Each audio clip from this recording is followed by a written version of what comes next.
제가 그냥 개인적으로 생각할 때 목회자에게는 비전이나 꿈이나 야망이나 이게 있으면 안 될 것 같아요. 제가 저에게 금지곡이 몇 곡 있었습니다. 부름받아 나서님은 어디든지 가오리다 하고 주님 말씀하시면 내가 나아가리다. 실제로 그 노래를 못 부르게 했어요, 사실은. 근데 지금은 그거는 적어도 목회자들은 불러야 되는 노래구나 이런 생각을 하는데요.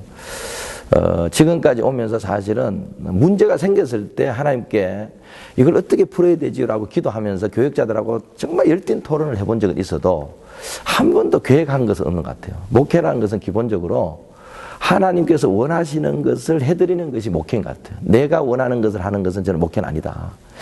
이제 그랬을 때 사실 저희 세대통합 목회에 대해서도 큰 계획은 없습니다. 그런데 부족한 것이 보입니다. 지금도. 그 중에 하나는 우리 아이들이 아직도 교회 안에서의 아버지의 모습을 통해서 존경심을 발휘하는 것 같습니다.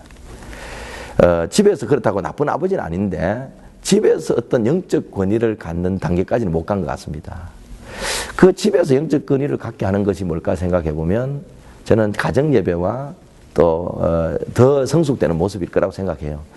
그렇다면 교회가 해줄 수 있는 게 가정예배를 드리도록 도와줘야 되겠다 싶은데 한국은 전통적으로 새벽 기도 구조고 가족이 다 바쁩니다. 그래서 저희가 생각하는 게 이제 주일 오후 세대통합 예배 시간 중에 한 주를 아예 떼가지고 본당 전체에 모여서 테이블을 다 가족 단위로 세팅을 해놓고 주일 오후에 예배 시간에 가정 예배를 드리도록 해주면 어떨까? 발상의 전환이죠. 패러다임을 바꿔야 된다. 저는 우리가 특별히 MDB 지금 시작하시는 분들에게 도전하고 싶은 것 중에 하나는 지금 여러분들이 다니고 있는 교회 목사님이나 지금 사역하고 있는 교회의 담임 목사님을 존경은 해야 되지만 절대로 그분들의 패러다임을 가지고 여러분 시대의 목회에 쓰일 수 있는 것은 그렇게 많지 않을 거라 생각하는 거예요. 저는 정말 오히려 백지 상태에서 과감하게 정신은 붙잡되 새로운 도전을 해야 된다. 그렇다면 본당을 왜 가정예배 드리는 장소를 못 하겠어요, 사실은. 이제 그게 지금 생각이 들고요. 또 하나는 제가 어떤 생각이 드냐면, 이제 목회적으로 어떻게 하면 아까 세대통합 목회가 믿음이 전수되는 거라면 그 믿음의 전수의 핵심에는 삶과 예배가 있을 텐데, 말씀이 있을 텐데, 어떻게 하면 그 말씀이 이렇게 하나의 통전적인 것을 가질 수 있을까? 그래서 거기에 대한 고민을 지금 하고 있습니다. 사실 우리 한국교회, 교회학교에 지금 지성의 위기가 왔다고 보통 얘기를 하는데 사실 저도 동의합니다. 그래서 이걸 어떻게 하면 하나의 메시지를 가지고 말씀을 가지고 갈 수 있을까? 또 그 말씀을 아이들이 은혜를 받고 삶으로 살아내도록 도울 수 있을까 하는 고민이 제게 있습니다. 그러면서 또 하나, 한국교회를 생각하면 제가 아직 걱정은 아니지만 제가 세대통합 목회를 해보니까 세대통합 때문은 아니고요. 교회가 그리스도의 몸이라면 다시 돌아가서 몸은 사이즈가 있는 것 같습니다. 적정 사이즈가. 자, 보세요. 키가 1m가 되지 않아도 사람입니다. 그러나 3m는 사람이 아닌 것 같습니다. 살 수도 없고. 그렇다면 교회도 그리스도의 몸이라면 몸이 가장 유기적으로 활동할 수 있는 사이즈가 있다고 봅니다. 그러면 하나님께서 어느 정도 사이즈까지 제게 우리 교회에 복을 주신다면 그것은 반드시 나누어야 된다 생각합니다.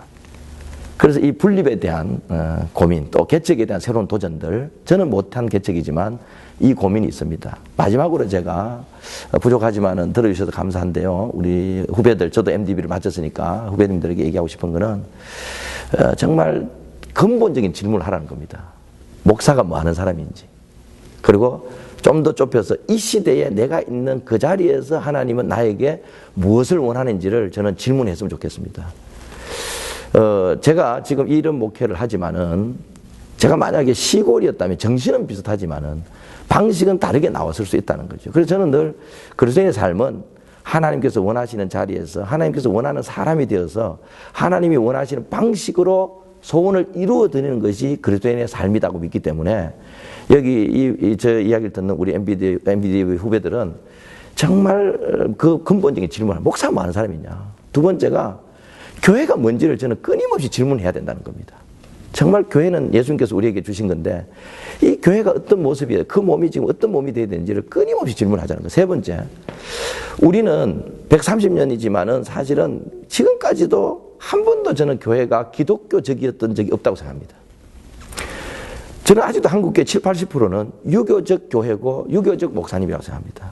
우리는 끊임없이 내 교회가 성경적이고 기독교적인 교회인지, 내가 성경적인 목회자고 성경적인 삶을 사는지, 이 질문을 저는 끊임없이 해야 된다고 생각합니다. 그러면서 누군가 이렇게 저에게 물었습니다. 목사님은 판단할 때 어떤 기준을 가지고 합니까? 했을 때 저는 이렇게 대답했습니다. 물론 하나님께 물어보죠. 그러나 그분이 그렇게 쉽게 대답하지 않더라고요. 저는 오르면 어떤 대가를 지불하고라도 하라는 것입니다. 사실은 많은 새로운 도전은 저항이 많습니다. 그래서 우리가 할 수 있는 것은 어쩔 수 없었어요. 내지는 남들도 다 그래요. 이 말이 정말 흔한 말입니다. 저희 교회도 세대통합 목회로 전환하고 교회 체질을 바꿀 때 목사님 안 됩니다. 다른 교회도 그렇게 안 하는데요. 어쩔 수 없습니다. 현실이 지금. 그런데 하나님께서 분명히 기뻐하시는 것 같고 이게 옳은 일이라면 어떤 대가를 지불하고라도 해내십시라고 말씀드리고 싶습니다. 그렇지 않고는 저는 한국교회나 교회가 부흥할 수 없다고 생각합니다. 감사합니다.